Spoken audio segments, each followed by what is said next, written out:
জানো শেষ নবীর উম্মত তুমি কত দামি। হাসরের মাঠ কায়েম হয়ে যাবে। এই হাসরের মাঠে নবী রাসূলরা পর্যন্ত নফসি নফসি নফসি বলে চিৎকার করবে। নবী রাসূলরা পর্যন্ত জান্নাতে যেতে পারবে না, জান্নাতের বাইরে দাঁড়ায় থাকবে ততক্ষণ পর্যন্ত, যতক্ষণ পর্যন্ত শেষ নবীর উম্মত জান্নাতে প্রবেশ না করবে। বলে নবীর উম্মত জানো তুমি কত দামি। যতক্ষণ না শেষ নবীর উম্মত জান্নাতে প্রবেশ করবে ততক্ষণ আমি আদম জান্নাতের বাইরে দাঁড়ায় অপেক্ষা করতে থাকবো। সুবহানাল্লাহ না।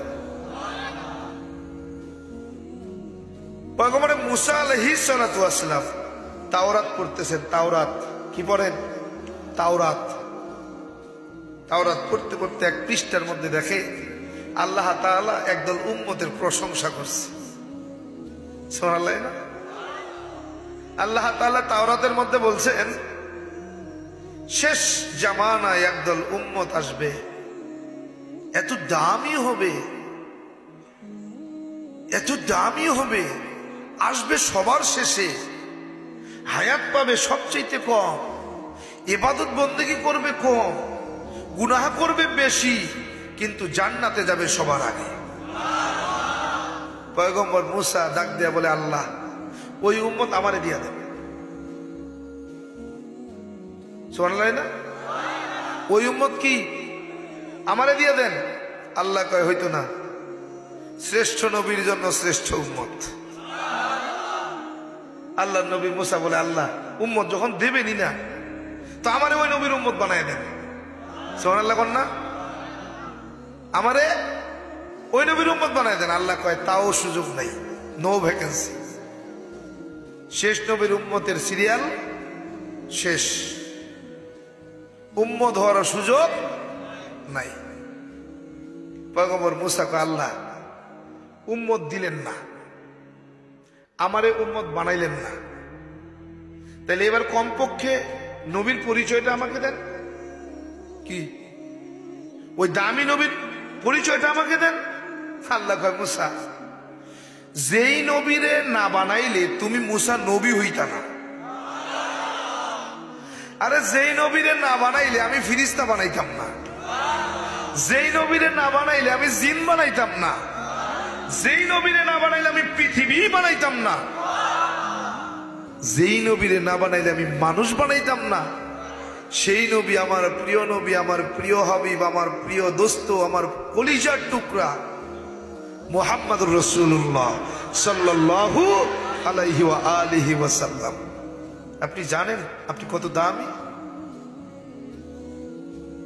জানেন? আফসোস আফসোস ও মুসলমান, এত দামি হওয়া সত্ত্বেও তোমাকে দেখলে মুসলমান মনে হয় না। এত দামি হবার পরেও তোমার চলাফেরা আমার নবীর মতো হয় না। এত দামি হবার পরেও তোমার চলাফেরা যেন অমুসলিম ইহুদি নাসারাদের মতো। আফসোস আফসোস। কষ্ট হচ্ছে? বেশি শক্ত কথা বলে ফেললাম? আফসোস আফসোস হয়।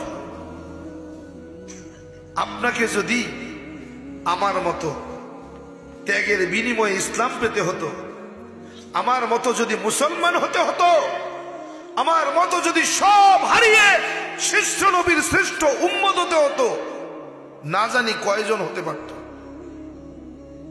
না জানি কয়জন হতে পারত। আফসোস।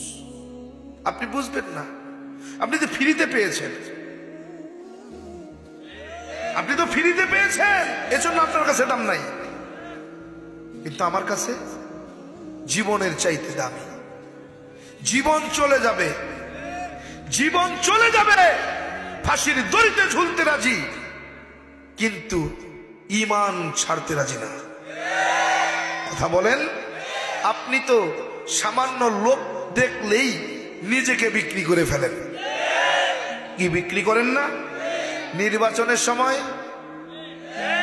আরে একটা গরু বিক্রি হয়, গরু 1 লক্ষ টাকায়, কমপক্ষে 40,000 টাকায়।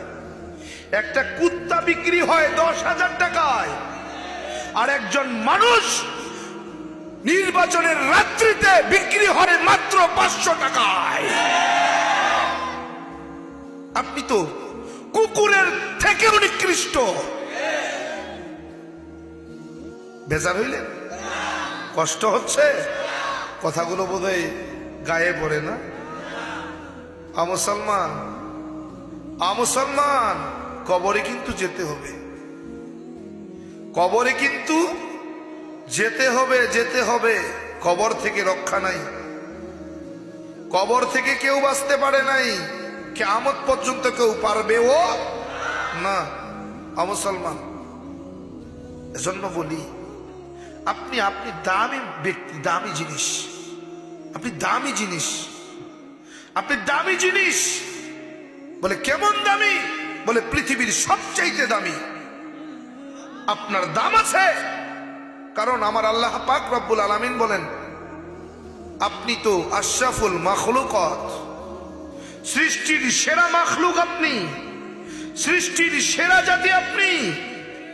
কুনতুম খায়রা উম্মাহ উখরিজাত লিন-নাস তা'মুরুনা বিল মা'রুফ ওয়া তানহাউনা আনিল মুনকার ওয়া তু'মিনুনা বিল্লাহ। তুমি দামি হতে চাও? দামি এমনি দামি হওয়া যায় না, দামি এমনি হওয়া যায় না, দামি হতে হয়, হতে হয়, হতে হয়। মুসলমানের ঘরে জন্ম নিলেই দামি হয় না। আরে মুসলমানের ঘরে তো বানরও জন্ম নেয়।